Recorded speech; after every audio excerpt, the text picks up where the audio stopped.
At just a year shy of 80, Margaret Trojan is still in disbelief of the damage Sunday's tornado inflicted on her and her husband's Beaver Crossing home. Based on what remains, it's clear that what happened here was violent and dangerous. Oh, I opened up the garage door first, and I said, oh, I screamed. I said, Dick, come look. Well, all the insulation was hanging just on like a Halloween thing, you know. Most of the damage has been picked up here for the Trojans, but it will take a long time to forget about riding out the storm inside the home. Yeah, I heard it. I heard my husband say, oh, there goes the roof, and it was a big crash, just like lifted it, you know, right off, and then it went down. A horse trailer over here come from the house down there on the corner, so whatever that is, about a quarter mile. Chuck Starbuck was on the road when Sunday's twister shredded his new garage, the pieces tangled in the trees. Starbuck explains it's all about perspective in dealing with the aftermath. This whole building got blown away, and the tractor that was sitting in it was untouched.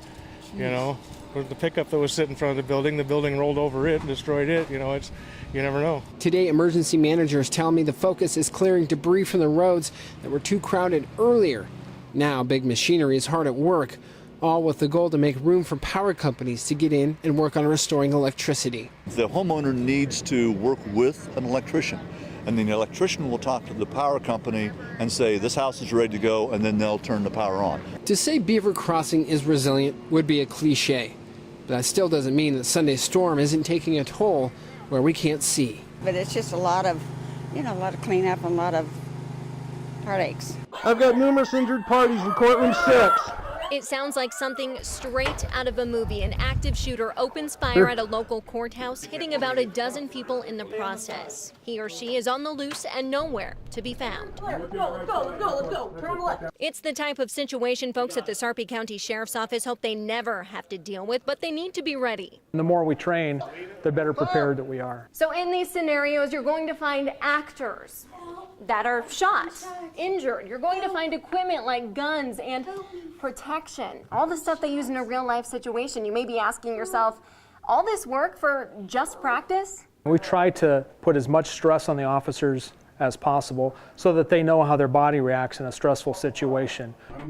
Sheriff's office coming out! But is it any match for the real deal? No. Not wholeheartedly. Dale Lassonde, a deputy with the Sarpy County Sheriff's Office, was also in the Marine Corps for 21 years, so he knows a thing or two about active shooters. He says no matter how intense the drill is, nothing compares to the actual situation. But the more these guys practice, the better prepared they are. We want the community to know that we are training to keep them safe. With photographer Wayne Martino, Jessica Gill, WOWT 6 News.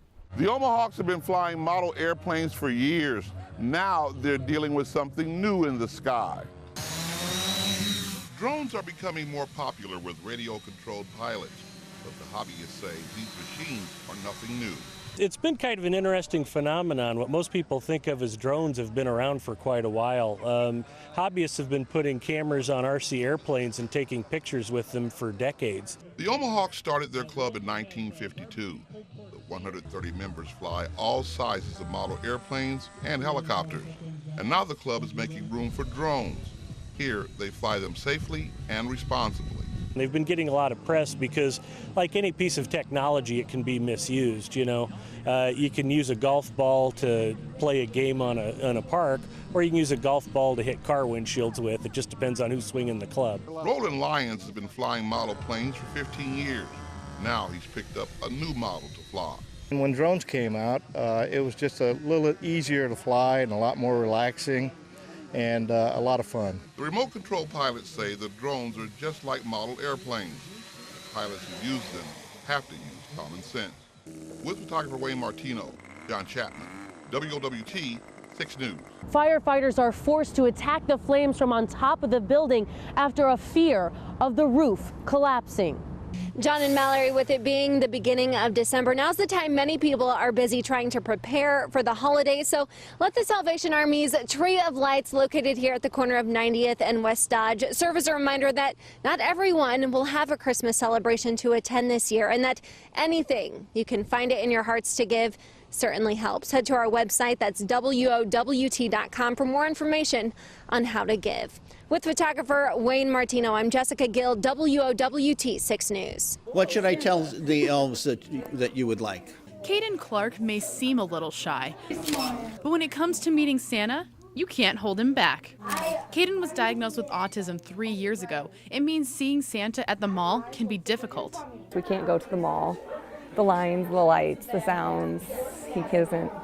It would be meltdown city, so we don't even try. That's why the Autism Society of Nebraska has set up a visit from Sensory Santa at his workshop. It's a safe environment that helps the kids feel comfortable talking to the big guy.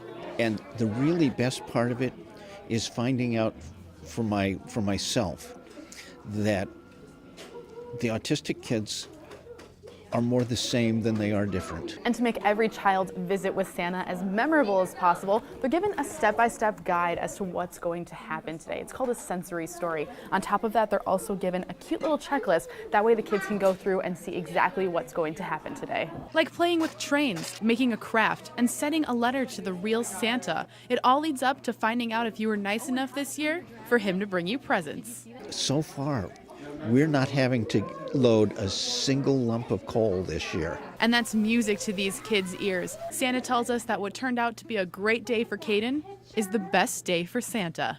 With photographer Wayne Martino, Jenna Janes, WOWT 6 News.